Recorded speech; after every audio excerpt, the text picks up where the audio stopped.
you want to have headphones, you can. If you don't, it's just easier to hear. Do I look better with headphones on? Yeah, whatever. Look. Which is, I don't know which is which on those ones. are these the ghetto ones? You got the good ones. Well, yeah, because I fucking run the show. My show, man. I can't hear you, so hang on a second. Let's see. Why can't I hear you? Can you hear? Can you hear me talking right now? Yeah. Okay, cool. You need me to step up to the mic here? Yeah, the only thing that needs to be happening is just be pretty close. Cause you see like this dot here?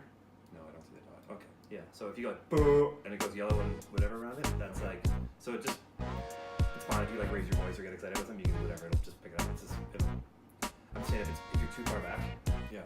I can't change the volume. I can't fix it if you're too far back. So I can lower it and raise it like in post, but I can't fix it if you're too far back.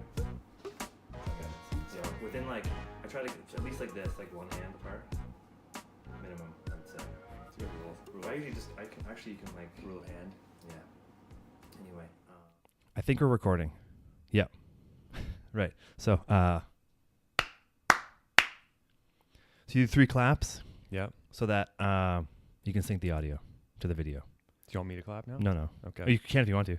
feel like I'm kind of clapping for You should- myself. Yeah, you should clap. Nice. All right. All right. That's good. Yeah. We're synced. It's like the round of applause when you come in, you know? You don't Yeah. often get that. Hey, man. No. But most of the time you clap more than 3 times for a round of applause. That would be really awkward if you're just like 3 claps and then stopped. Yeah. Well, I think if it's versus no applause, like when I show up to work in the morning, if I got 3 claps, I'd be pretty stoked. Right. Yeah. Okay. Thanks for coming to the show, Proctor. Yeah, it's good to be on. This is my brother. I don't know if a lot of people might not know him. I have a brother, but yeah, this is the other Proctor. Mm. This is the first Proctor. Hello, everyone. World. Welcome to the show. This is a kind of a big event, man. I was thinking about, so I drove up here today. I was thinking about, going on what do you call it? On the air? No. Yeah, live on air, live, whatever. Yeah. live to the world. Yeah. I don't know there's ever been 2 Proctors live to the world before. No, this is the Kind of first been- time. One's behind the scenes usually, so it's quite a big event. I know, it's cool. I was kind of nervous, man, because I'm like, what am I talking to my brother about? We talk about things all the time. But Yeah. I was thinking you might just have this like list of really intense questions and we'd just get hammered and it would be really difficult. But well, it'd be funny if we were getting shit faced, but I don't have questions. Like I just feel like it's the base of casual, and I feel like we just come in and start talking. So, but it usually happens. I'm like, hey, how's it going? And then all of a sudden, like an hour later, we're done. it just starts going. Yeah, I think Yeah. that's probably the title says it all. I guess. Right. Yeah. But Good. there's kind of themes that always come out, and when we talk, there's people like we talk about like skiing and snowboarding pops up a lot, which I don't really care if we talk about, but I try not to lead into that too much because it's pretty standard around here. It's kind of the common thing that Mm-hmm. people talk about for sure. Right.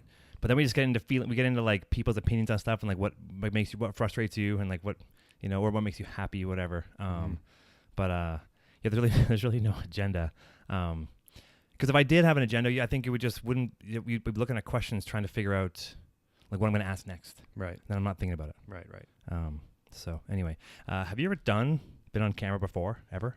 Like on like, I don't know. I don't think so. No, I'm not Right. really a camera kind of guy most Right. of the time. But yeah, I don't know. I mean, I think I've kind of missed the whole media sort of trend. Like Right.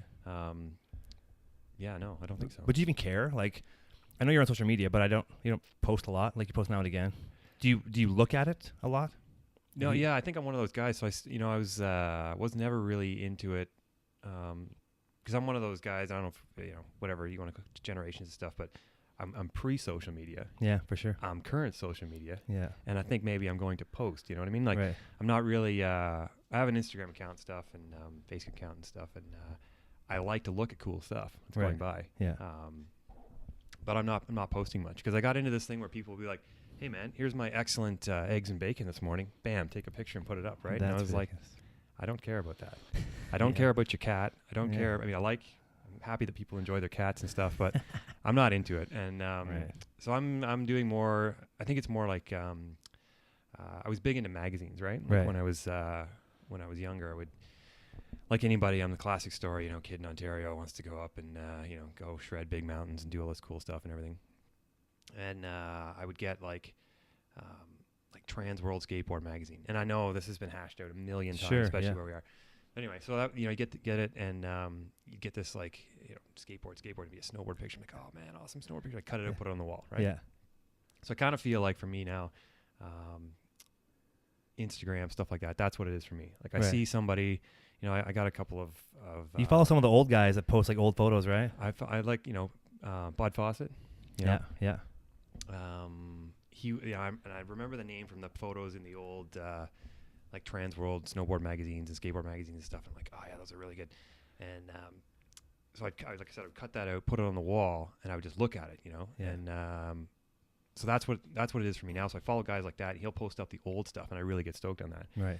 And I see guys posting up stuff now, and I'm like, it's really cool to see like the progression and everything else that people are doing, but I'm so far out of touch with them. Like, I can't really connect with that. I can't connect with this guy spinning a million times and doing these crazy things. Right. But I'll see an old school picture of some guy doing like a sick method or something, and I'm like, awesome. Yeah, right. Or like just some crazy 180, and I'm like, yeah, that's it, man. That's really cool. So I still get super stoked on that. I'm not doing stuff like that, so I don't post it up. I don't know if it's post worthy. Right. I hang out in my yard and feel like I'm my house and hang out with my kids and stuff. But I'm not. Everybody's posting up stuff with their families and everything, and it's cool if you're connected with like relatives and friends and stuff to share. Sure. But yeah. I don't really get into that. So, dude, too much. you should post pictures of your shed in your building because it's good. You do good shit. My shed is pretty sick. Yeah. Yeah. I really like my shed. Yeah, it's cool. It's big, and the neighbors love it. And neighbors are pretty happy. I hacked down a lot of my trees and put up this nice big shed that's not finished, and they've been really good actually. I don't know. I doubt that they'll ever see this, but they're pretty. Thank you so much for not losing it on me for my shed. Well, the shed looks good, man. It's big, and like the siding out front you did looks really good. So my brother just moved to Squamish like 4 years ago. I moved to Squamish about 4 years ago. Yeah. Like everybody struggled to find a place to get set up. We got set up in that place, and it's older place and stuff. It's more our style. I've been hacking away at it, kind of. It's a good spot though. So it's awesome. Yeah, the street's really good, and we got the kids and everything going. So it's you got those weird mirrors on the fence in the backyard. What is that? I don't really know. I think about that sometimes. I think the idea was that he could see things in his backyard from his house. Yeah, or just to give it some kind of dimension or some kind of interesting to look at. It's like a 5x5 mirror on a fence that's like 60 feet long. And there's multiple mirrors. There's more than one. There's a whole bunch. Yeah. Oh yeah. That is bizarre, dude. Weird. Unless the guy's whoever was just super vain and just wants to see himself like cutting the lawn or cutting the grass or whatever. Yeah, they were big into gardening and stuff. It's really now it's a jungle because I don't garden. Right. And I think they just mirrors were just like sort of this accent piece they threw on the fence to make it look more interesting to them. Yeah, well, it's a weird backyard, but I mean, the shed's good anyway. I think what I'm going to do is take a picture of the mirror and put it up on Instagram for everyone to check out. Yeah, if you guys want to see the mirror, you can go to see @prox at Instagram. That's right. I think it's really hard to find. No, because you've been in a few places there, and I don't know anything about Squamish as far as trying to find a place there, but I always hear it's super difficult. But it seems like you came across this house. It was like we're going to look at it before and almost were put an offer, but then it felt or something happened and you couldn't buy it, and then it came around again later on. I think it was pretty rare at the time. It was 3 or 4 years ago we started looking, and then we've been there maybe a year and a half now. Mm-hmm. And I'm gonna fix this so you can directional. I'm losing my sound. See, there's my inexperience of no, that's cool. of broadcasting. No, we didn't have a lot of options at the time, and we looked at this place, and it kind of sat around for some reason on the market.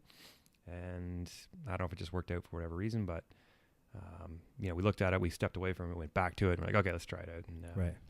Now, my wife and I just said, well, we'll do it, and so cool. we ended up there. That's good.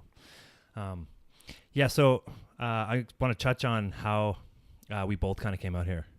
Yeah. Because people are like, everyone's going to be so interested in this. It's going to be crazy. So I think this is what's going to take this, this to the next level for sure. Yeah. So we came out here and our parents got divorced when we were 15, or I was 15. You were probably 18, I guess. Yeah, something like that. Yeah. And then we came out here probably around that time, like a year later or something.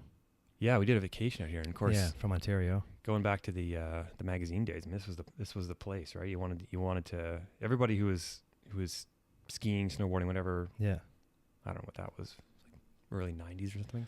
Dude, I think it was 90 was I was 12 and 90, so it was like 96 probably, or maybe like 94. Yeah.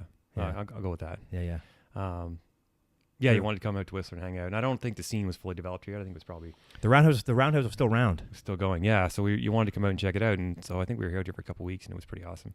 Yeah. Then, I think Because you knew about Whistler. I didn't even really know about Whistler, and you knew about it because you'd read magazines. I didn't really read magazines. It was all these shots of guys doing stuff, and it was all in the resort back at the time, if I recall. There wasn't a lot of other stuff going on, and it just looked so crazy and so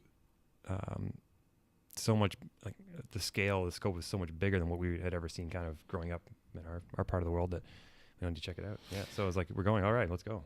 Yeah, it was super cool. Excuse me. It was super cool because I remember like coming out here, and my buddy Jeff was out here already, or just coming out here with his parent or his mom or something, a bunch, and so they were out here and just running around, and Blackcomb was barely even operating. Like, it was operating, but it was barely. I'm not even sure they were together. I think they were just maybe together. They were still separate, I think, maybe, at the time. And like even like when you went over to the base of Blackcomb, there was really not much going on. I don't even know if Merlin's was there. Maybe, I guess it was the others was there, but it was pretty small. Yeah, you might even had to buy 2 lift ticket. I think you had to choose back then. Yeah, I don't remember, man, because I don't remember how it worked out, but I remember just like instances or like glimpses of what happened. I remember bringing my skis and my snowboard, and I had that race board, and I didn't ski much. And then we had somebody's boyfriend was touring us around. You remember that? Kind of, yeah. It was I don't know. I do, but I don't remember how that was working. Yeah. But we had a bit of a guide, yeah. Yeah, for some reason. And then, and then you moved back. So we went back home to back Ontario and kept doing our thing, whatever. Then you moved back out here. That must have been like 5 years later. You moved out here again when you were like 24 or something like that. Or when did you move out here? Yeah, because the experience kind of stuck, and I was like, that's what I want to be doing. And we did the Quebec thing and stuff. Sure, and that yeah, was a pretty bunch, awesome yeah. stuff. But this is always kind of the holy grail, when you're out there looking over, you're like, this is the place to be. Right. So yeah, I think after school I came out here. I was gonna get a. Yeah, because you finished university. I was moved going back to school. home. Yeah, I was going to school, and I was like, everyone's all pumped up to going to these big office jobs and stuff. And I was thinking, man, I'm not really into that. So it's kind of this really like pull in 2 opposite directions. I'm like, I spent all this time, money to get this education. I'm like, well, I'll put it on hold, and we'll come out here and try this thing out. So I think I came out and did my sort of obligatory, Whistler tour where everybody, you live in staff housing, you live on the floor or whatever. Heck yeah. And I had some buddies out here, kind of roundabout way. And yeah, I did most of a season out here, and then. Then you moved down to Vancouver. Where'd you come home first? Yeah, it was back in Ontario for a little bit, and then I was back out here for I think 3 years. Because in the Jeep, you had the Jeep, you drove back and forth. Jeep, that thing was fucking money. It was good. It was old school. Yeah, people should hang on to those Jeeps if you have a Cherokee. You should keep that thing. That was legit, like the tan leather. It always smelled like antifreeze inside or something like that. Something was leaking. Yeah. Oh, it leaked all over the place. That was legit. And then I remember one time I came out to, so you moved back out here, and then I came out to visit you, and I was sleeping on your couch in Vancouver.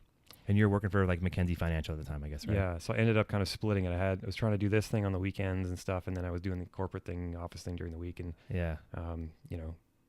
trying to pay the bills and whatnot. But still getting up here as much as I could. But it was a real mission when you're not, planted here and you've got no cash and you're trying to get started in the world and all that sort of stuff. So it's tough, man. Even back then was a tough time for sure. And you were kind of bouncing. You were in Vancouver for most of it. Vancouver it drains your cash pretty good. Yeah, it's funny how you work for a financial company and you don't make any money doing it. No, they don't pay you much, and you work for a company that like trades and makes money for people, and you don't get to make the money that you actually. That's one of the. It's really strange. Strangest things, yeah. Unless you're up at the top, I guess, when you screw somebody over and take all their money and their house. And I think there's a lot of guys making money, and I think for the most part, people are trying to do good things, but it's a grind, and they need an army of fresh recruits all the time to staff kind of the front lines of the business. And right. Because everyone's pissed off that they didn't make enough money off something, so they're yelling at you guys. Yeah, and they chew people up, and you either decide it's not for you and you move on, or you get serious and you start to climb the ladder a bit or whatever. Right. Because like when I moved out here, I think I sold my business back in Ontario. Yeah. And was living on a couch, and I was blowing through cash, hanging out, and then, but it was cool, man. Like I looked up to what you were doing. I thought it was rad, and so I think like when I was out here for a bit, I was like, oh, it's super cool to be here. And then I didn't get a job at Whistler Blackcomb. I don't know what happened. I think I missed the interview or something happened. A snowstorm. I couldn't make it up or something happened. You remember that? I think we were generally disorganized. Oh, for sure, man. Yeah, I was just fucking around. There was that, but no, I think it was late in the year too. I think. I remember the one day we went up to Whistler when I was living here. I think Mom got us a room at a hotel in Whistler, the Sundial or whatever it was. Yeah, right. We were driving up in your Jeep, and there was a snowstorm on the way back. Do you remember this? I don't know. And we're on the highway, like the upper levels by like Cypress and stuff. Like we're going back to your place in North Van. Yeah. And everybody was stopped because they were putting change on their tires on their cars and stuff. And we were in the Jeep. Oh yeah, I remember we were just sliding. And that lady in the van. But do you remember this? This is a vivid memory in my head. So, lady in the van beside us is parked on the side of the road. We're all stopped. Lady pulls over to go put chains on. She puts the chains on, but then drives away, and the chains just don't go anywhere. They just fall off the tires, and she drives away. And I'm like, oh my god, she didn't notice. And the chains just stayed there on the ground. And then she drove away, and it was like, yeah, and the highway was a fucking nightmare. Like we were sliding everywhere. And you had bad ABS brakes because they were always on recall in your car. They were on recall in my car, and I don't know if this was there was a trip when we came up here where I had them fixed, and I came back, and then the garage that I took them to, which I won't call out right now, because I don't remember the name, but also would be maybe damaging to their business. Didn't put any brake fluid in the car. Legit. So we were cruising Really? with no brakes up and down the old highway. Yeah, because I remember you were like, I remember that. The old highway when it was like, I mean, obviously it was worse back in the day, but this was not a friendly highway at the time. Not the I mean, there's people who would say it's not the old highway, but I mean, before they had It's the done middle-age upgrades. highway. Yeah. Yeah, after the dirt, before the Olympics. Yeah, somewhere in between that was when. Yeah. So it was pretty sketchy, but that's what I mean. We didn't, I don't know if we were reckless or whatever, but It made me love Whistler, man. It made me like you coming out here and telling me and like showing me about it and just like touring me around and stuff. And didn't realize that because I hadn't skied for a bit, I was kind of out of it for a bit. I kind of stopped and I snowboarded for a long time, and then I remember just like, man, I want to go back out there. So I remember like when I was kind of having a shit time in Barrie, I couldn't find a job, and I didn't get that job. I tried to get a marketing job at Canada's Wonderland. Oh yeah. And they were like, what do you know about marketing? I'm like, well, my brother knows a lot about marketing. He taught me a lot. And they were like, what? You don't know what you're talking about. So I didn't get the job. And then I moved out here. My mom, I went to a restaurant with mom, and I'm like, I don't want to be here anymore. I don't have a job. I didn't want to figure this out. I'm going to go to Whistler for 6 months and figure out, because that's what you did. Yeah. I was like, that sounds cool. And Just I didn't figure anything out though. no, but that didn't really help me out, but it was cool. You showed me that you could just open a door and walk through it. Yeah, that's it. There's something. Yeah, for sure. And then mom bought me a one-way ticket. She's probably bummed about that now, I bet. That's one of the best things you can do, I think, in general, if you're trying to do something, is just got one option and you go and do it. If you always have the safety, and I'm classic for having the safety valve or having the backup plan, but if you really want to make sure you do that, there's no other option. Just go one way. Well, you said to me one day, you were like, they're just obstacles. You just get over them. It was something you said to me. I don't know if it's obstacles or barriers, but I think you said they were obstacles. You said you just get over them. And it was like just before, I think you had just moved back to Barrie, because you moved back before I left, because we lived in the house together. We bought that house, right? We did. We overlapped in Barrie for a couple of years. I think. Yeah, we were trying to be real estate kings, and didn't that work out. 148B or 140B. What number was that? Burnick Drive was the street. Yeah, we were a semi-detached house by the college. Yeah, we had some hooligans living there. It was pretty. It was a bit of a revolving door with the roommates and stuff, but it was a good time. Yeah, it was good. Yeah. But yeah, then I moved out here. I just kind of dropped everything. I kind of abandoned things, so I apologize about that. I think I wasn't really responsible. But moved out here and just kind of struggled. But being an older person, not older, but I was like 24 when I got here, living in staff housing. It's a little wild, yeah. Everybody else was like 18 and stuff. But oh, dude, you made me want to come out here, and then now you came out after. It's good. Well, it's kind of the return the favor a little bit, because I was like, wow, Proctor stuck around there for a long time, and we'll go back there and check it out. And it's been pretty good. I mean, it's not the same.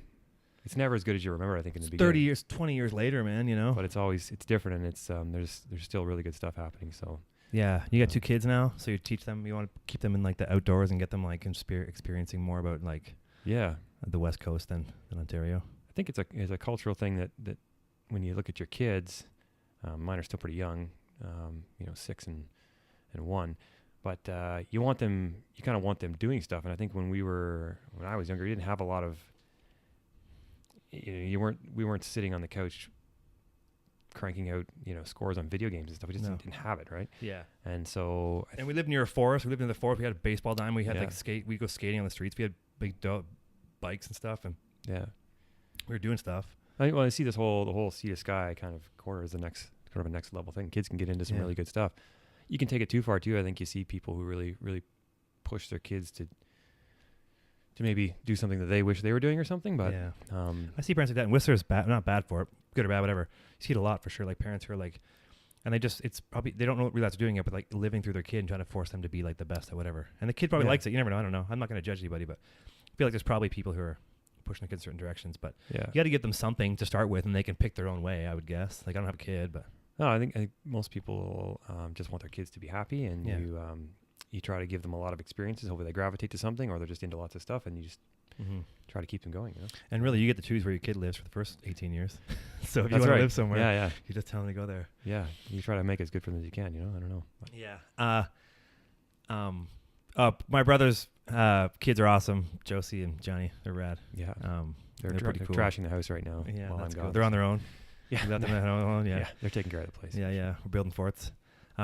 People always I have friends when you friends of mine in town or whatever, and I meet your friends stuff. People are always curious. I'm like, hey Proctor, and you're like, hey Proctor. Mm-hmm.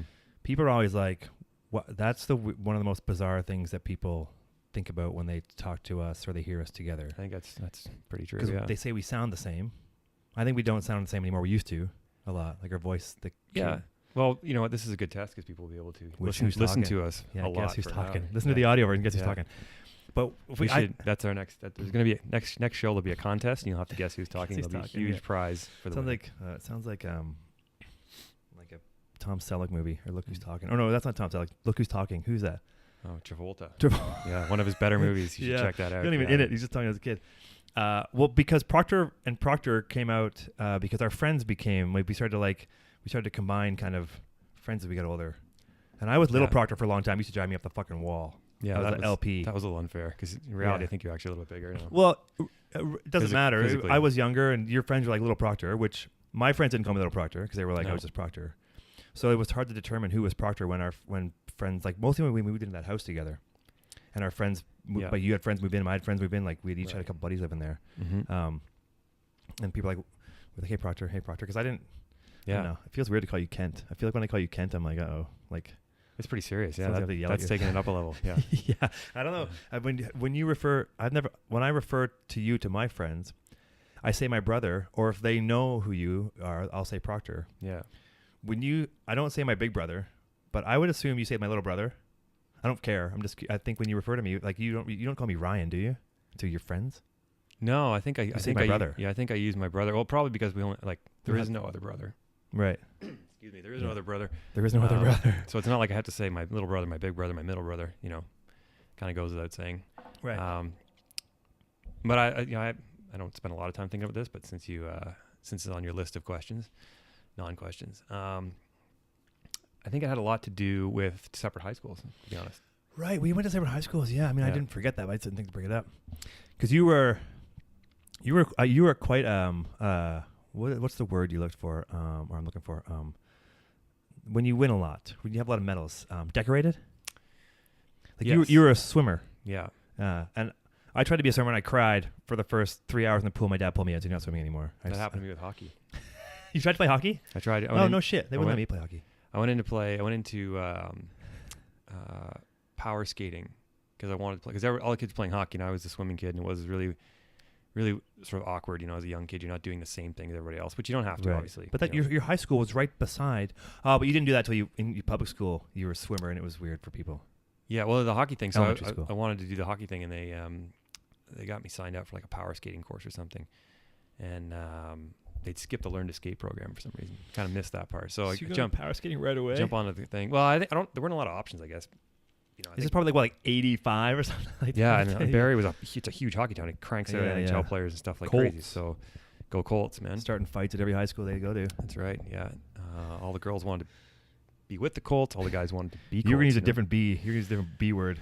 Yeah, Rhymes with Lang. yeah, right. One of our sponsors actually. Yeah. Lang ski boots. Yeah. So I So- totally lost track. Yeah, you were no. just- So I was doing skating thing, and I went out, and I think I did like 2 laps of the ice, like shuffling around, and I was like, started crying and stuff. I'm like, I don't want to do this. Everybody skates so fast. Right. It was one of those moments where you like really realized you weren't like everybody else, and I think it's a good experience because you can help your own kids or your own friends or whatever. Like, hey, you know what? Shuffle around all you want. You're learning something on your own. Who cares? Like, keep your blinders on, do your own thing. Right. But at the time, as a 6, 7, 8-year-old, I was like, no, I'm not in this. So anyway, I don't think my mom she was against the whole hockey thing. She didn't really like the culture around it and stuff, and On the fighting. yeah, fighting and you know, Imagine us in a fight, Proctor. We'd hockey get parents punched and out. stuff.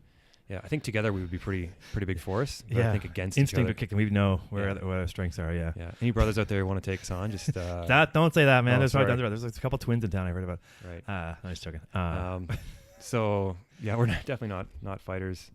So anyway, I didn't do the skating thing, and I there was a couple of family connections who were big into swimming, so I kind of got stuck. I got rooted into that. Yeah, I had some fun doing You it. were good, man. I remember you had I don't know, but you had medals. Well, so that's a bit deceiving now that I think about it, because when I was starting, You have 100. Don't you have 100 medals? but I was young, Yeah. super young. I was like 7 or 8, and there weren't that many kids in it. Oh, right. So There was you're maybe 5 kids in the pool. big fish, small pool. So the odds were pretty good. I was going to come out with something. Still, man, it doesn't matter. You won those things, right? Yes, the other no. kids, whoever the other kids were, they weren't as good as you. That's right. So, I did. and not that it doesn't matter how good or bad you are. It just means Yes. sometimes some people have more medals than others. So we'll fast forward that a little bit because I'm sure that was riveting for everybody. But yeah, so we ended up going to different high schools because I was still in the swimming thing, and the school I went to was right next to the pool. Yeah. And you didn't do that. So we ended up And doing high you're school. right. That's probably why Proctor and Proctor became, if we went to the same high school, because when we were in public school, actually, this is an interesting thing. When we were in public school, I didn't get fucked with because you were older than me and you were a grade older than me. There was this guy, remember Rick Morton? Yeah. I never, he was a friend. He's a good guy, but he was the bully. But he wasn't like trying to hurt people. He got invited to stuff, but I never got bullied. And I think it's because you were older than me and the bullies were in between my age and your age. Yeah, that's probably true. And then I don't know why, but I never got bullied. And I was a dick to people. But we went to different high schools, and so I think you're right. That's probably, I never thought about that. That's how Proctor, our name kind of became. Yeah, because I think if you had two Proctors in close proximity to each other, then you would have to distinguish between them. But at this point, we were in very different places, so you could get away with it. And then I think when we came back together, so and I think part of me, I thought about sometimes as as we're older and hanging out and stuff, because there was times we didn't hang out because we were geographically very far apart, and socially, whatever you want to call it, we weren't separated. We were we weren't doing the I same got type into of stuff. drugs. Yeah, I was getting out of drugs. Just kidding. I don't know drugs. Yeah, no, I really like drinking a lot more than that. I think it went different ways, right? You definitely. Sorry, don't take this really the way I'm saying it. But you drank. You got me beer, and you seem to be the guy you drank more. Like you were like, I think because you played football in high school, you're like a football guy too. Oh, that's somewhat accurate. I did a year on the football team, and then I was off the football team. You did volleyball? Because I wasn't very good at it. I was very small. Right. So we aren't football players. No, like I said, that goes back to the not fighting. But I remember like you'd get me. I think you got me beer sometimes for some push parties I went to. But I did enjoy drinking, and I think the thing. You guys were hilarious, by the way. I remember when you come to the house and get anyway. I go back to the snowboard and Trans World magazines and stuff, and the whole culture back then was just sort of developing, whereas like guys would just drink and party like crazy. So the dream was you get some kind of evening job where you could wash dishes or some kind of job where there was no commitment, and you could just make a bit of money, and then you could party after that, and you could ride snowboards all day. Yeah, that's kind of was my life's ambition at the time. I'm like, okay, so job was pretty easy. Come across that, we had a few ski resorts around. That wasn't such a big deal. And then you just need to get some beers, right? Dude, you had like the sickest setup on you. I remember when you were like snowboarding, you had like all the shit, like the North Face one piece with the pads and stuff. And you had like the canting plates and the Burton Free 6, whatever, and all that shit. Yeah. So I was like, I'm going in circles here. So I was pretty stoked. I was, I don't buy snowboards that often anymore because now I'm actually an adult. I'm an old guy, and I think I'm every 10 years or so. So. But I've been looking at one for a while because now I'm out here and I needed convince myself I needed something bigger, more mountain, sort of all mountain focused, built, right? Yeah. As I make my comeback into snowboarding. And I was checking it out. I'm like, okay, well, let's check out some bindings and stuff. And I'm like, so this one, I can't remember what company I was looking at, but they're talking about canting the base plates. Yeah. I'm like, no way, man. Still doing that? Like that's coming back because I remember, I had a really good setup at a Burton Free 6 because I didn't have the cash for the Craig Kelly or something at the time. And they had the camp plates on there, and you could set them up so that you'd be all like tucking your knee in, and it made it really easy, and you weren't getting all this knee pain and stuff. And then it all went away, and I think the last one I had was a Burton 6-1 or something. It had like the rotating plate on the back, and you could set your binding different things. Had the triangle binding mount? I think so. And it had the bug and little fly in the middle, little black fly in the middle, right? Could be that one, yeah. Had the fly on the top. I still have it somewhere and kicking around my garage. Really? And is that the one that flew off the roof of your Skylark? That didn't fly through the sky. That flew off the roof of my buddy's Firebird. And Jeff, if you ever come across this, man, that was a great car. You should have hung on to that one. Yeah. But no, his dad got him his Firebird, and it wasn't. Sick. Well, it wasn't the Firebird. I think the Firebird was like sort of the lesser cousin of like the Trans Am or something. Yeah, it was because I had a Camaro and it was like this is a Z27. Anyway. Anyway, it was really good, and he had roof racks on it and stuff, and we would. We'd come down the hill from our house, and we were heading out to the resort, and you could get a ton of speed coming down this hill. It was a huge hill, and then it went to a long flat thing down this farmer's field, and you just pin it, you could send it, and you could pretty much coast the rest of the way and going crazy, and the snow was flying and stuff. We're in there. You got the music going and everything else. It might have been. I don't think we were drinking. I don't know. If we were big into drinking, driving on the way to places. Culture was obviously a lot different back then. We lived in farmland too. So if you went in the ditch, you just pretty much kept going. And then we heard like chick, chick, chick, chick. And I was like, what was that? I looked in the rearview mirror, and honestly, man, the thing was like probably, I don't know, 60 feet in the air. Oh, shit, really? And it was kind of sailing back down. And then I think it actually landed in the ditch, like the grassy ditch part of the road. And it was... grassy ditch. Sounds like a dirty thing to say. you got a grassy ditch, man. Yeah. You can use that one again if you want. I'll take it for sure.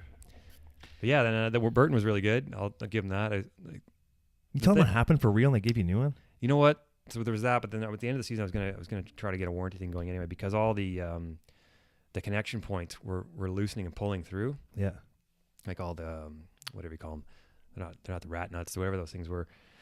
They were pulling through, and guys were just like, they put the rat bolt skater things in, and they just put a hole through the bottom. Like, and I was always big into like nice, clean, fast PTX bases and stuff. Yeah, and moving towards the sort of the racing thing, and it's like, I'm not gonna wreck my base. Anyway.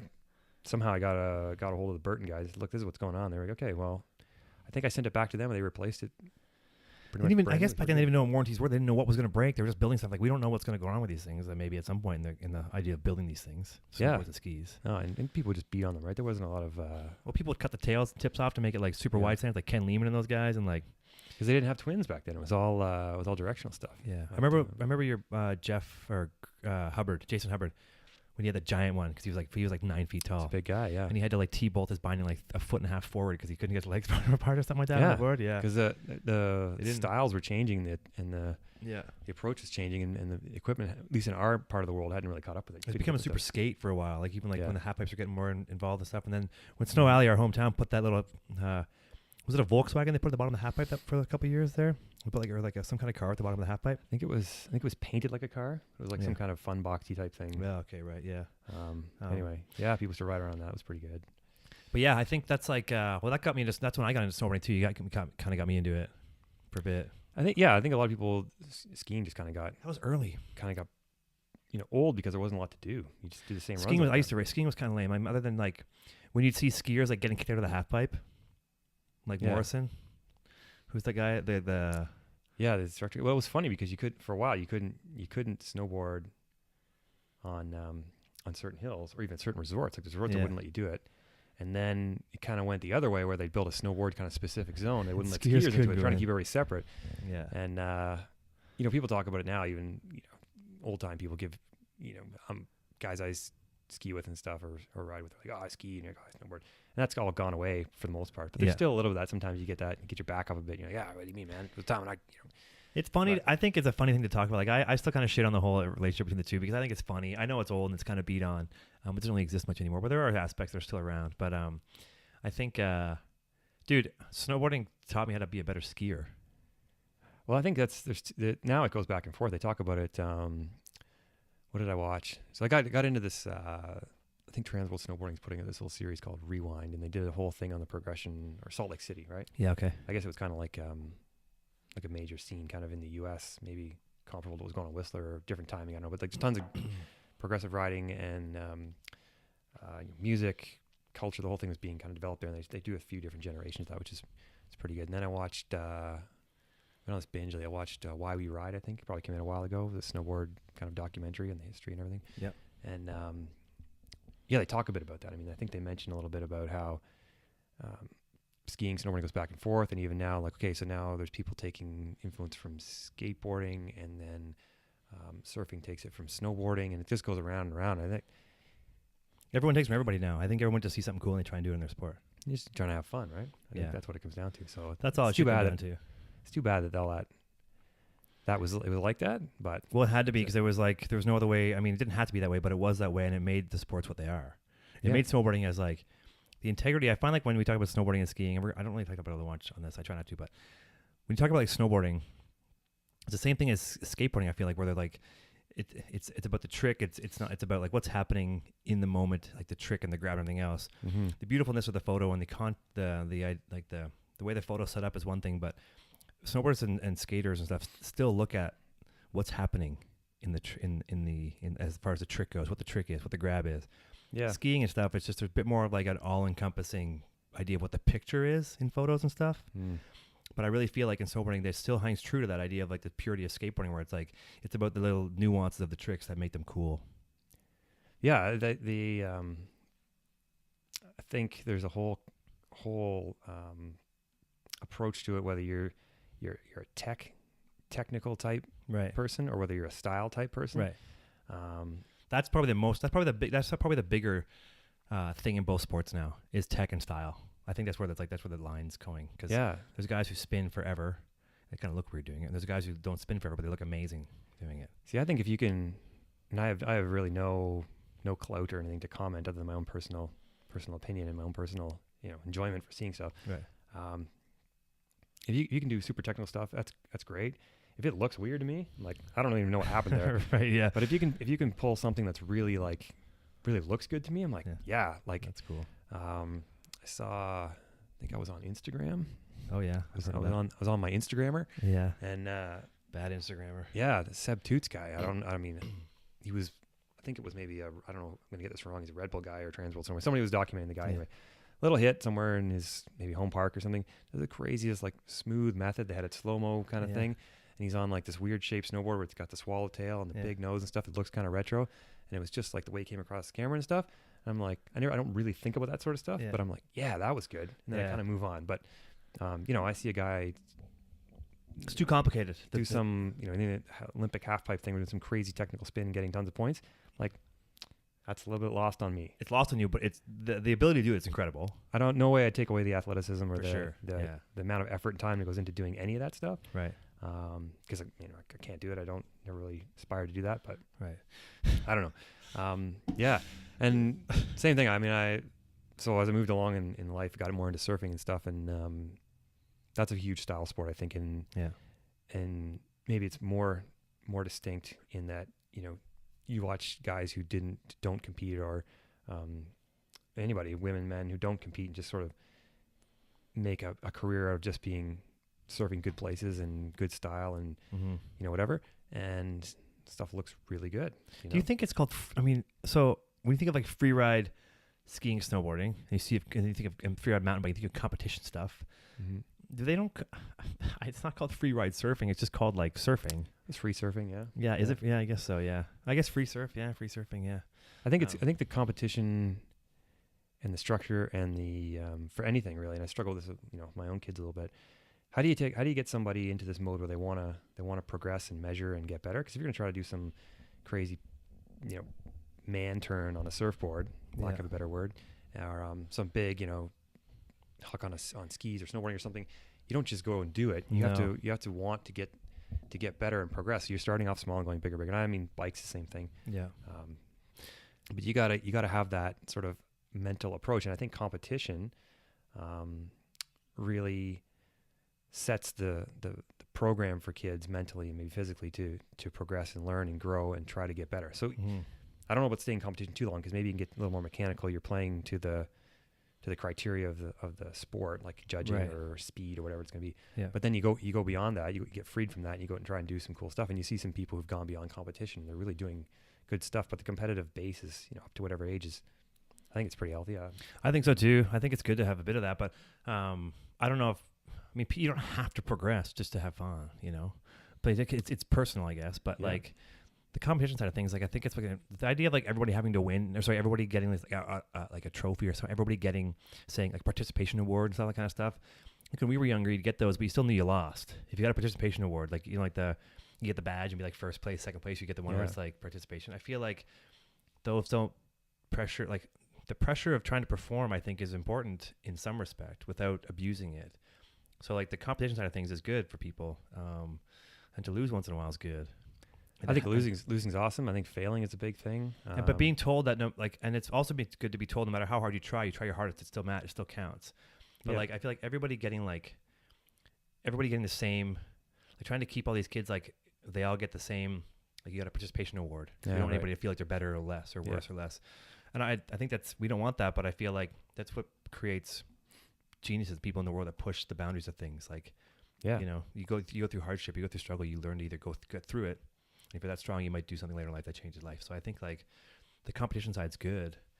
But sometimes it gets over the top. It's like, remember that, you haven't heard the news recently, that fucking hockey fight, like all the brawl that broke out with the parents. I saw that. Yeah. Yeah, like what? 30 Like that parents. stuff. That is where the line has been drawn far before that even happened. That's not about the kids anymore, right? No. Something's gone on there where you're like, well, you got to step back and wonder what's actually happening. I've never seen parents get in a fist fight over a skier losing a ski race. Although I haven't been in ski racing in a long time, or like, snowboarding, half pipe competition, whatever slopestyle. I never see parents getting in a fist fight when their kid doesn't win. Yeah. It's the mob mentality, I think, that happens there. But going back to the fact that getting your kids in something that helps them progress or teaches them that, trying and getting better at things is, because it translates into life. And it's a pretty standard thing people say all the time is like, if you can teach someone to persevere in a sport or something like that can help, if they can use those skills in like life, no matter what that life stands for, if it's work, if it's play, if it's like whatever, art or something like that, right?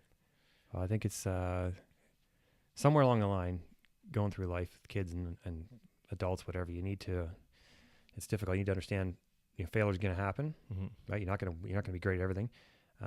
You maybe not be really good at something the first time you try it. You might, but then if you want to do something, you're probably going to have to put in a bunch of work. Yeah. And then you're going to, work, and you get some result and you feel good about it.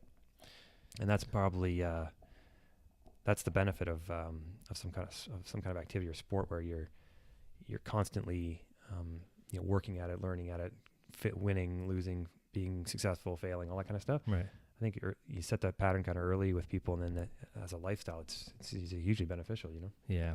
Do you think with you having kids now and the way we were raised, do you look back? I know our parents got split up when we were pretty. I mean, we're pretty old, I guess. I mean, relatively speaking. But do you think when we were young, the way our parents pushed or didn't push us? I didn't feel like I was really pushed. Yeah. I felt like I was like, hey, Ryan, you're born late in the year, you're young, you have lots of time to develop. Don't worry about it. Right. I feel like you as my older brother, you paved the way for things like that. Do you think you were pushed or you're like, oh, whatever you want to do, do it, and we don't really care if you win or lose? Do you think there was like any motivation to try harder and stuff? Like when you were doing well in swimming, were you like, mom and dad like, yeah, like, good for you? Or they were like, oh, cool, kid, let's go home. They weren't. Like, do you think you were motivated to keep trying harder? Or no. Were you motivated to stay content with being mediocre? You know what I mean? I feel like I was motivated to be content with being whatever you do. Yeah. I don't know that I was pushed necessarily. I don't know that a lot of kids were pushed. I think some kids who sort of showed that they could, maybe have some success. People, coaches, parents got behind them, that sort of thing. Our parents were definitely supportive. There's, if you want to do it, you keep doing it. The one thing they did say is, well, you're not going to bail out. Like if you sign up for this thing, you're going to be in it till whatever the season's over, to whatever you got teammates, you got stuff. And they would drive us there like 5 a.m. They were dedicated. I think about that now, especially when, I'm doing the limited things. My kids are young; they're not really there yet. But you're driving them to skiing or something. No, I mean, our dad used to. He would be in the car like, I don't know, 4 a.m. man. Shortly after 5, we'd be driving through snowstorms and all this stuff, and be sleeping in the car, reading the paper. I'm swimming and stuff, and all for what? I mean, the odds of a kid being super successful at that point, knowing where they're going to go, is you don't know. So you're just doing it because it's your kid and because you think you should. And your kids are stoked on it. So definitely supported. I don't know, overly pushed. I think the thing was, if you're committed, you're in. When you're out, you're out. You're not half in and half out. Right. Kind of thing. You can always go back, but you can't be sort of sitting in the middle. I feel like we were told that like commitment of being there when you say you're going to be there, but the commitment to trying to win wasn't there. Saying we're not committed to winning, we're committed to being committed to this. And we chose to do this. Yeah. Whether we're good at it or bad at it, we have to do it until we're done it. We weren't told or pushed to be the best at it. We were pushed to do something and commit to it. I think that's where the line is drawn. So like, I'll go to work every day. Doesn't mean I'm going to be best at work. Yeah. Just means I'm going to be there every day. I think the thing you can at least maybe the different approach or the more evolved approach now is, okay, kid, what are you doing? I'm into ski racing. I'm into bobsleigh. I'm into whatever. Okay, what do you want to do? What's your goal? I don't think there was a lot of goals back then. They were starting to talk about that. But you say to your kid, hey, I want to be able to get down the whole run without falling. Okay, what do you need to do to do that? Well, I need to be better at turning. Okay, well, let's figure out how to make you better. Like, so teaching kids how to break it down a bit and be more into, okay, I want to get to this point. Not that I want to be world champion, because maybe you do, but there's a lot of mini goals along the way or smaller goals along the way. I never really got that much as a kid. I think that was a part where, and I don't fault anybody. I think that just wasn't, that perspective wasn't really developed for people to have on their own minds, and then to be able to convey that to kids. That was maybe high level sports stuff. Yeah, it was all team sports too when we were younger too, right? When skiing and snowboarding came along, Yeah. we were like, there wasn't. Well, there were no goals. I mean, it's just to go have fun. Yeah, like it was ski racing. Like I was shit. I was Yeah. like a chubby kid with like, I was shit. I was crap too. I wasn't a very Yeah. good ski racer. Like I was a good skier, but I was shit at ski racing. I think I won one race. And back then, races so everybody knows this in Ontario, a race was like 35 seconds. Like when you Was. race from the top of the bottom to the bottom of the mountain, Yeah. it was maybe 30 seconds or 35 seconds, and you're That like, was it. and you win by, whatever, maybe a second or two. But it wasn't like Yeah. you were skiing. Like it wasn't hard. But No, but it was it was and it's still going on today. Like so, our dad was big Yeah. into ski racing. Wasn't a very good skier, no, he was kind of a shit skier. but he didn't grow up skiing. But he was into it. Yeah. He liked the vibe, the Yeah. thing. He was into kids, so he really Yeah. did a lot of work with the kids programs. They still have a ski race kind of in his Man, name going on in Crushed Ontario. in that respect. And Do you think he did that? This is gonna sound. Do you think he did that because when we were kids, he did a lot for us, and when our parents split up, you think he was doing that to like, try to re-grab or hold on to maybe something that he didn't work on with us?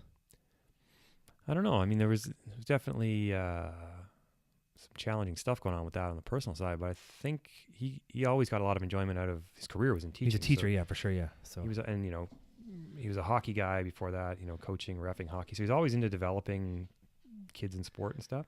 everyone liked him except mom. And I think Everyone liked dad.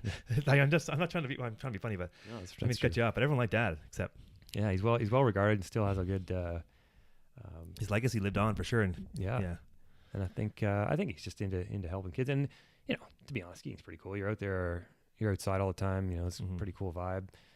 Most of the time, you get to have some beers afterwards and stuff like that. It's pretty good. beers and poutine. Beers, Love poutine, and that. skiing. Yeah. Still, 'Cause that's hereditary. I think. Beers and poutine are easy. That's Skiing's easy. not. Skiing's not easy. No, that Yeah. runs in the family. So, I think that's it. I think he's That's just into it. cool. I I remember being at the baseball diamond in Anton Mills back home and played baseball a bunch. And remember, We used to bean kids, man. I was bad. It's pretty awesome. I was pretty good at pitching. Yeah. And there was two guys. We got split up on the different teams, but I was kind of an asshole and I would make fun of people and stuff. And I remember him being there and he wouldn't say anything. He would just sit in the back on his bike. He'd bike over to the park in Anton Mills. Check it out. He'd be like, "My kid's a fucking ass." He'd be like, or he's like laughing or whatever. But then he stopped. And when our parents split up, I guess I had just finished playing baseball, but they weren't there a lot at baseball. Dad would come by when he could. Mom never came, but it allowed me to be maybe I was trying to rebel because they weren't there, so I was trying to show off and be like a kid that would get in trouble, so my parents find out and they would pay attention. But I remember they were always willing to drive you places. Like for ski racing, Dad would take me to like these tiny resorts in the morning. Oh yeah, go all over the place. And then like it would I would suck. Like he must be like, what are we doing here? My son might be walking uphill backwards because he's not catching anybody. But man, I definitely gave him a ton of respect for that because he took me skiing for the first time. At what was that place? I think it's closed now, Pine Ridge. That's and it, right? And I mowed down that lady on the first round at the bottom of the hill. I took her out. You got to think about the impact that things you do with your kids now. You ask why he's doing stuff or why parents do stuff. You don't know what path it's going to set them on. Yeah. And let's say that first day at Pine Ridge, that's when you get hooked, and then it kind of defines the rest of your life. You can't see that coming as a parent, so you just got to. On the one hand, it kind of scares you because you're, well, what am I going to get my kid into? On the other hand, you try to get them as much experience and stuff as you can, and then you help them carry it as far as they want to go. I don't know. Yeah, I think it's true. I think you open doors and they decide to go through and they can take a left or right, whatever. Yeah. I mean, I see the way you. That goes too with like friends or people you meet. Like, yeah, man, you want to go for a bike ride? Sure. Well, okay, what do you got? Well, I got this old, whatever bike from 10 years ago. Sure, bring it out. We'll go check out a trail. And people are like, wow, it was amazing. They're hooked. And that could be 20, it could be 40, it could be 60. You never know. Yeah, for sure. I mean, exposure is key. I think that's what we're getting at. Is like when you expose your kids to things, they might not be the best skier, but if you get them to get them to try skiing, get them to try tennis, get them to try whatever, or swimming, whatever it is, they might grab onto something on the way. But if you're a parent who loves skiing and just puts your kid in skiing and tries to force them into that, or into snowboarding and force them into that for the rest of their life, and doesn't give them the other options, you never know. They might become great at the sport you want them to do. But if they don't, and you're disappointed, that's a shame because you could have given them 10 other options to try at least a little bit and see if they like it. Yeah, you really need to separate what you want for your kids, right? From what your kids want. And there's obviously you've got to get them a push, and they can't they're not going to walk up and register for soccer themselves, obviously. Yeah. But you can't. There's also like that, find out spreading themselves too thin and getting to try everything. But you know, I guess because I don't like this anymore, if you force them to do it, it teaches them a bit of discipline, teaches them some commitment. That teaches that. Yeah. But it also might have them rebel and go, I don't like this anymore. I don't know if I can do this anymore. And they get pissed off and they rebel. And they're like, just don't go. I think anytime you're showing anybody anything, It can't be stressful. you got to make it fun, right? Like Yeah. you want to be. So if you're taking, your buddy from work or your cousin or anybody out to ski for the first time or to snow for the first time or bike for the first time, if it's a crazy experience for them, if Yeah. it's a gnarly experience, then they're gonna be like, fuck that, man, I'm not into it. like the first time I went sledding, Yeah. it was good. I was all stoked and everything. I'm like, I'm gonna go get a sled, man. I got this big truck and everything, and I got mangled. Like, it was insane. It was Yeah. awesome. Like, I had a time of my life for sure. But I was in over my head and all that. And then it was good because you get the eye opener. Like, this is what it's really all about. And it was fun. But Keep talking. you can go overboard for sure and make it really hard for people and not fun and try and really push them. But I think, whether it's a 2-minute session or it's all day, if people have fun, they'll try it again, right? And or they'll decide they don't like it. Either way, Right. but you got to leave it up to them. And I think, and I see that we saw a lot of surfing. You see, we were living in Costa Rica there for a little bit. You see people come down. It's a big spot to learn, and people would, they drag these huge soft top boards and they have these rash guards way too big, and they're all sunburnt and stuff. It's getting pounded by Right. beach break and everything, and they're not having fun. And all they want to do is go back to the bar that night and say, "Hey, I surfed, man. And if that's it, that's awesome." And the instructors were good. No one's beating on them to do stuff and yell at them and everything. But if it's not fun, then they're just never going to go back. Like, I'm never doing that again. Yeah. And some people will, some people won't. Or they Sometimes the I guess challenge is what they want. I was gonna say, yeah. Sometimes People love the punishment. Like, it's not fun, but I'm going to do this till I at least get up Yeah. and stand up once. So you got to have a bit of a spark where you're into it, and then you got to have the other thing where you're challenged. You want to go back. You got some enjoyment of something to keep people going. Whether you're a kid, whether you're 65, whatever. There's this phenomenon going down in Squamish right now. I think it's probably bigger than that, but we see it anyway. Where these e-bikes, right? Oh, yeah. Mountain bikes, and That's an interesting topic around Whistlerites. Yeah, I mean, I think someone said it to me, and I was like, "No way, man! Like, I'm riding. I'm Yeah. old and I'm slow and I'm tired, but I'm gonna ride. It's the whole point." But it's kind of given, people who maybe weren't into the fitness part of it or are older or whatever, they're going up and they're coming down with huge smiles on their faces and having a great time. And you're like, well, okay, that's what it's about. It doesn't really matter how you get there. It's just they're having a good time. I'll make I fun think of it that's because it's funny to make fun of it because I do a lot of things for this to joke, but I do think it's cool because I heard somebody tell me, they're like, I could ride for half a day at trails. Now I can ride all day and do way more trails and have way more fun because I can go all day because I'm less tired. Yeah. So they still get the same exercise because it's a longer day. Sure. And they're not just pounded out by trying to get up the hill. Yeah. So I don't think there's a bad thing about it. I think that every time there's this purist in a sport, people get shitty about it.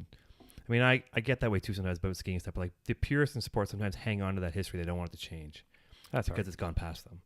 But the e-bike thing, man, if there was e-skis, I'd probably try them out. Little tracks on the bottom. You don't know until you try it, right? Yeah, That's the whole thing. exactly. And, But then they're also getting way better, those bikes. The Mhm. full suspension bikes and the e-bike and everything else.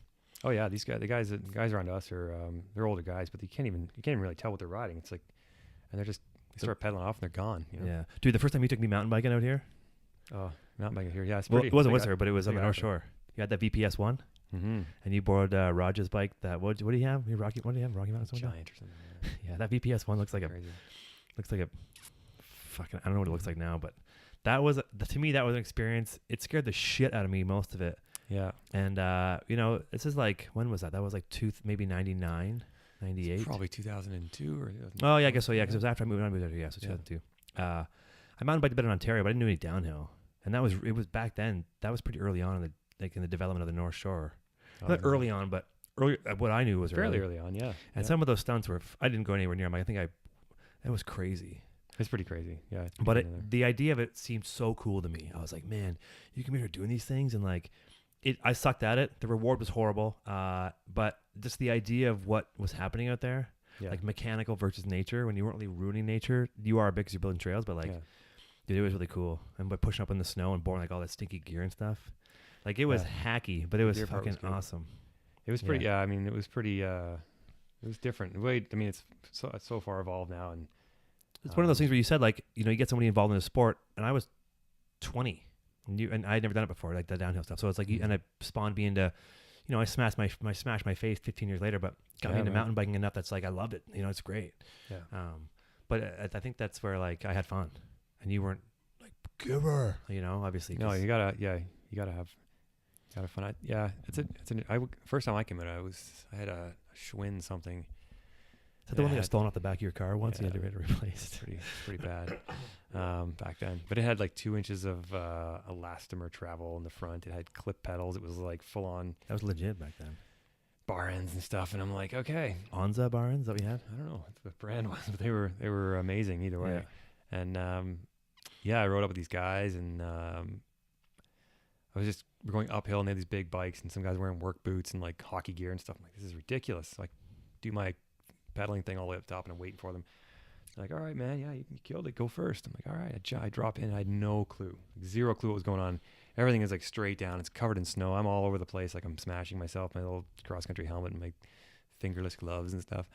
And fingerless gloves. You were at the gym with those after? Oh, totally. And I was like, I came out probably an hour after they did some random trail at the bottom. They were good. They didn't leave me there to get lost or anything. Yeah, there's no trail forks back then. But it was the same thing. I was like, oh, this would be really fun if I had the right setup. So then I ditched that gear and cobbled together some free ride type stuff and got into it, and it was it was good. Oh, that Roach padding. Was it Roach? Was good. Yeah, Roach was really good. That was kind of the only gear I think at the time. Yeah, I think it was. And it was like it was local stuff. It was made specific, and it was you still feel some hits through those, but it was better than you wouldn't get the pedal rash, or if you hit your shin, whatever, it's gonna be lower. Yeah, that was cool, man. So far from that. I mean, the scene now is so, especially Squamish, is just all bikes and dude. Yeah. It's night and day when we, of course. I mean, we're no man. There's no way we're on the forefront of it, but we had a good time back 20 years ago, and it was cool. But I don't remember. Like, obviously, it's way different now. Clearly. Yeah, it's all about the point where you kind of enter into the activity to where it is today. That can still it's way more accessible now. I think so. You go to like some of those parking lots, kind of at the up by the university in Squamish and stuff, and it's like it's a party, man. There's people all over the place. Yeah. They got like bathrooms, and they got barbecues going, and they got all kinds of things happening. Yeah. It's a good scene. I mean, it's great. It's more, it's accessible. It's friendly. Yeah. You can go up and go, this is pretty good, and you can do some mellow trails and have a good time. And it's not like you have to be some, the secret handshake kind of thing to get in, which is the norm. When I was riding some places you do. It was very much like that. Like some of the guys I knew were like, "Nah, you can't ride with us," and it was good because the skill you got to ride with people sort of similar skill set. Sure. For everybody to have a good time a lot of the time, and they were just like, "No, we're not taking you out, man." Well, I know that firsthand, man. Not being told there's a barrier. These trails are different levels for you, right? Yeah. But yeah, I don't know. I'm stoked that all I can say is the things that I do in my life, as far as some of the stuff I enjoy most, you got me into it, or you got me exposed to it. Other than like skiing with Dad, but like biking when I got into snowboarding and stuff, things I did, even just living out here, you got me exposed to it. So it's pretty cool. Yeah, I don't know. I might have to call you on that biking thing because I think you were on the North bike team. Bike club. Oh, with my I had that that purple rally bike with the fucking big Scott handlebars. I didn't have that. I think you might have had the first bike. I don't know. Well, you raced those 24 hours of adrenaline races back in the day. That's true. I did have a lot of spandex in my life back then. It's pretty nice. Those were fun, and I don't think there was a lot of there wasn't that many options back then. No, there wasn't a lot of at least Ontario was a bit of a scene. But well, there's a Hardwood Hills you talked about on the podcast for some other people, just the mountain biking and cross country skiing. Yeah, that place was pretty influential. I don't know what's going on there now. But when I moved out here, a few years after I moved out here, they had so my brother used to race in the adrenaline. What was it called? 24 hours of adrenaline, and it was a 24-hour bike race, and you'd have a team. Yeah. You'd have lights, and you'd bike all day, all night for a certain amount of time, and you have to get the most laps in this one area. Mm-hmm. It's pretty cool. He was sponsored by a guy who built countertops, which is a pretty funny, good team. But when I moved out here, that race was still going, and I worked that race up at Base 2 at Blackcomb. Oh, no kidding. Because we ran the food and beverage department of it, or part of it. So it was the same deal. They were they're racing. And I was like, wow, it was so different because it's like here on the mountain, it was uphill, downhill. Like it was way more, and it was probably 2005. Yeah, because it died out after a while. I don't know what happened there. Well, it was a lot of money, and I think that the cross country thing was just dying. It was like Olympics, and that's kind of it, right? I think so. Downhill became huge. Even in Ontario, racing is not as big a deal cross country as it used to. I don't know, but I don't know. Well, the UCI is still really big in Europe and stuff. Cross country is big in Europe for sure. It's always that kind of stuff is big in Europe. Mm-hmm. But yeah, I remember. That bike, Jesus, man, that was good. Dad got us into biking too. He had that fucking baby blue rally bike. That's it. Yeah. Yeah. He used to road bike. He must have just eaten too much food because nothing seemed to like change when he wasn't. Yeah, I mean, he wasn't really a training type of guy. He just liked to do stuff. But I think he just needed to get out of the house. He would go biking for a long time. He probably just go around the corner, stay on the side of the road for like an hour, turn around and come back. Yeah, I don't know.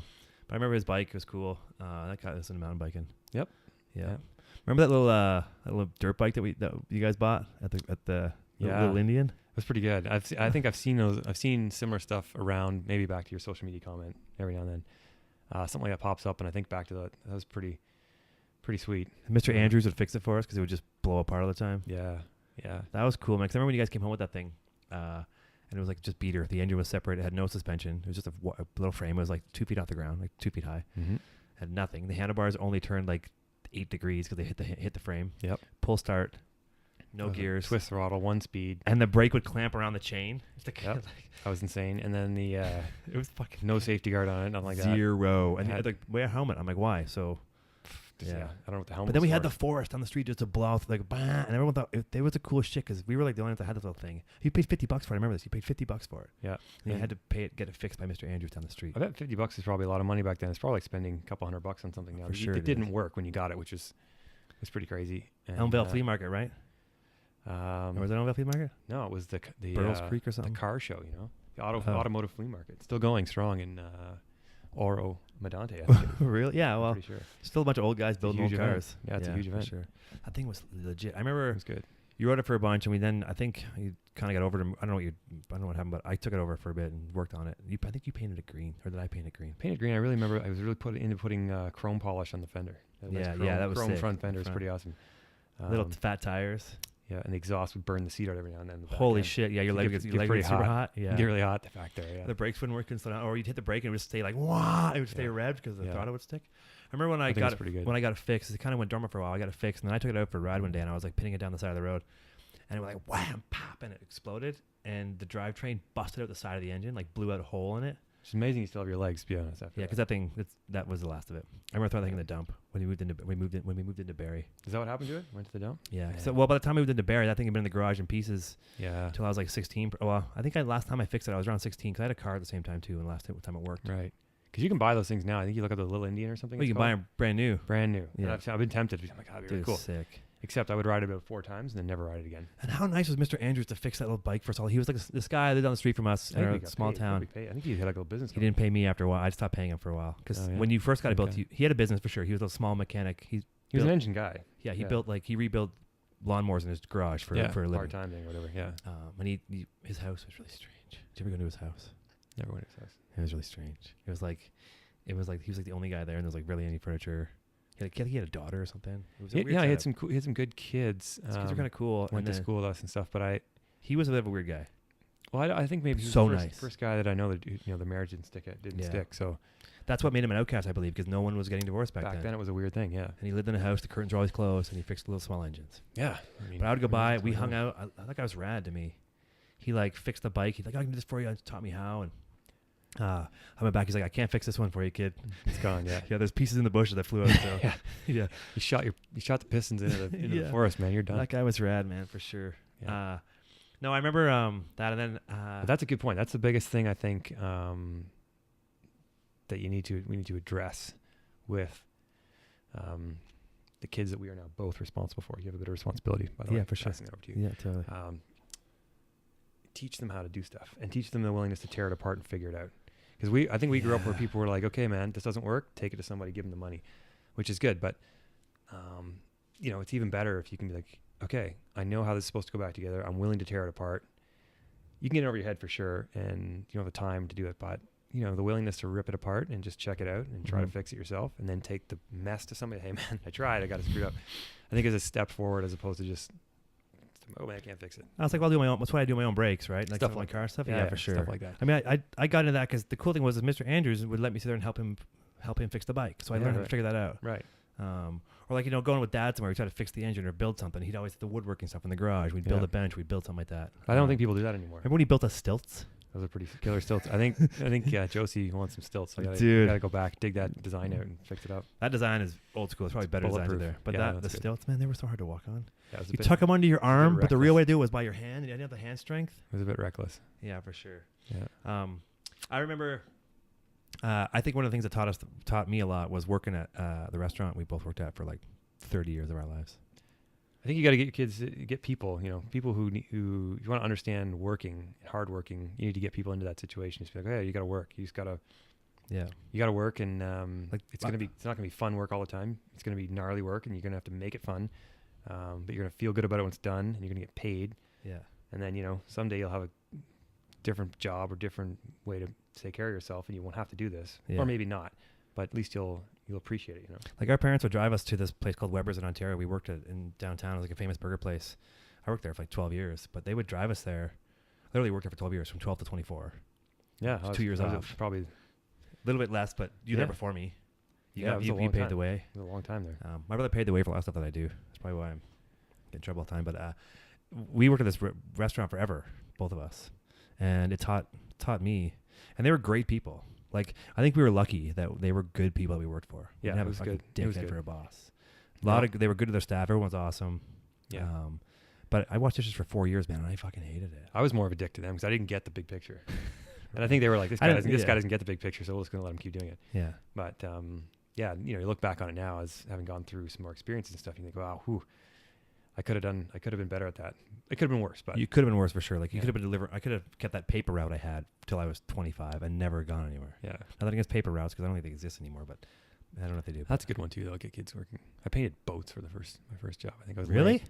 With Yeah, Blue there Moon Marine was with a those guys? guy had the boat thing, and I think it was cutting grass or something and delivering papers, and the guy's like, do you want some more hours? I'm like, oh yeah, for sure. So I think I don't remember that at all. One summer, one of the older guys in the neighborhood, he was Mr. like, Hamilton? was working there. I don't know what he did for the Mr. Hamilton worked there. Yeah, no, like one of the older kids. Like he had a car and stuff, and a truck and everything. The truck's really cool, and I wanted to get some cash to get a car and everything. And I think I was 12 or whatever. So he's like, yeah, you can cut the grass and you can do a bit of work on the boats, clean the boats. I'm like, right on. That's what this guy did. He cleaned the boats, and he's like, he's like got his sunglasses on, cleaning boats. He's out in the sun and everything. It's a really cool job. Anyway, and then I get to test drive the boats. Go boat rides. I'm like, this is pretty good. That's pretty sad. I don't remember this, but I was 8 probably. That's why I don't remember it. So we go over, and the guy's like, yeah, you can work at the marina, and you can help us out with the boats. I'm like, great. They cut the grass. It was like this. It was a cow pasture basically. They were kind of converting this boat selling business, and so the grass would be like over your head, and there's a little like old lawnmower.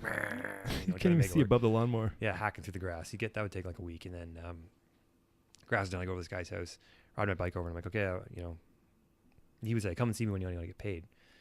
Like, okay, and I'd have to get my balls together, and be like, all right, I got to see this guy. 'Cause he's big. To me, he was a big, huge guy. Remember the guy? Yeah, big, huge guy. I remember he had huge hands. It looked like he could just smash you with the hands. And then he lived around the corner from us. He had these big rings and stuff on. And I remember he'd say, okay, how many hours did you work? Like, I worked 40 hours. Okay, I know how many hours you work. Don't lie to me. He'd tell me how many hours you work. I'm like, okay, well, 43 hours. Like, okay, all right, that's okay. And then he'd pull out the money, pay me cash, right? Like 10, whatever, $5 an hour. Peel off the cash. I'm like, that's so right there. You could tell. You do the work. You have some integrity about talking about how much work you actually did. Yeah. And then you get paid. And I'm like, okay, that's about as basic as it gets. And I think that lasted me one summer, because then I went back and he'd say, okay, you give you an extra 50 cents an hour or something, or 25 cents an hour. You paint the boats. I'm like, okay, I'll paint boats for sure. So you had to lay under the boat in the cow pasture that I just cut the grass, walking through all the cow shit. And he'd have these boats up on like, I don't know, like 6 inches high blocks or something. Yeah. Sorry, I'm messing up your system. That's okay. No. And you lay there a day like painting boats. This big thick blue paint that would seal all the damage that he was trying not to show anybody or seal up, whatever. Yeah. I'm sure he sold lots of good boats to people. I can't comment on that, but anyway, that was even gnarlier. And he'd come back and say, how much did you work? And he'd pay out the money again. I'm like, okay, this is working, man. This is what it's all about. Mm-hmm. And it's it's up from there. So then you talk about, hey, I'm washing dishes inside and it's air conditioned. Like, this is way better than laying in the dirt. Dude, yeah, but washing dishes was a shit show. But that boat guy became a huge company.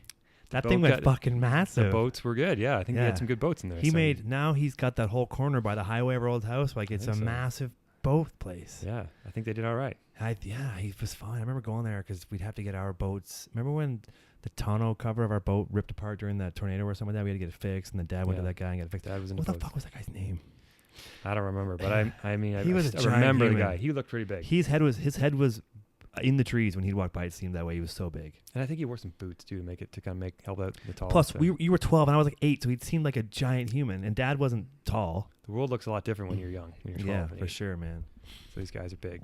But anyway, that's how you go to work. Yeah. All you kids out there, go get a hard job and learn from it. Yeah, that's pretty cool. Yeah, man. We've been talking for like an hour here now. Yeah. We covered back pretty fast. Covered most of 80s and a bit of the 90s. So. And not having an agenda is good because it doesn't mean you have to cover certain topics. Keeps it casual. And we'll have to come back again sometime because I want to go skiing, and so you wanted to go try your new snowboard, right? Yeah. So I'll just, I've been really stoked in this.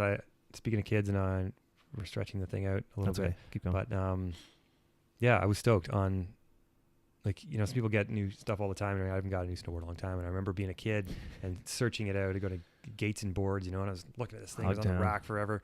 Hogtown was a big deal. You had Yeah. to get your parents to drive you to Hogtown to look through the t-shirt rack to spend $35 on a t-shirt that you couldn't Yeah. get in Barrie, and get your padded purple suit and everything that I had. Yes. Yes. But I'm just saying, like, you can hang on to the stoke that you get from getting new gear if you still appreciate it. Like, I searched for this thing forever. I was really specific.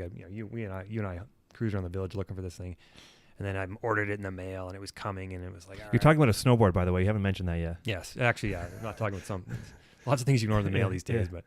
but and I should also comment, I really tried to buy it from a retailer. I wasn't trying to go around anybody, but couldn't get it, so I'm not one of those guys. But yeah, it shows up, and I was just like, it was in the wrapper, and it was in the box, and I opened it up. It's like, it's just like, you know, and I'm old, man. I'm 43, so you think Estimation. yeah, approximately. It's just good to be able to get. I mean, it was a very similar feeling to the first time you buy as a kid. That's the feeling may not go away, you know, if you're into Oh something. yeah, dude. When you sent me the picture, I was like, Proctor's stoked on this. Yeah, it's good. I was like, yeah, fuck Yeah. yeah. So I We're was gonna like, ride it today. It's gonna be Yeah, let's go check. Well, he's Yeah. gonna. I'm gonna ride my skis. Everyone will stand back and in awe of what's Look going on. out! Yeah, here we go. Yeah, it's a big beast. Anyway, yeah, stay stoked on everything that you're into. Yeah, Sure. man. Find something you like. Keep doing it. Mm-hmm. All right, Proctor. Thanks for coming by, man. It's awesome. We're gonna go shred some sunshine. All right. Thanks for having me. Yeah, Appreciate buddy. it. Yeah. Look to the Cool. elbow. All Thanks. right. All Well, we'll bring you back. We'll talk again soon. Thanks. Thank you. We're good, right? Where's the sponsors? Yeah, I don't do sponsors. That's good, man. Thanks.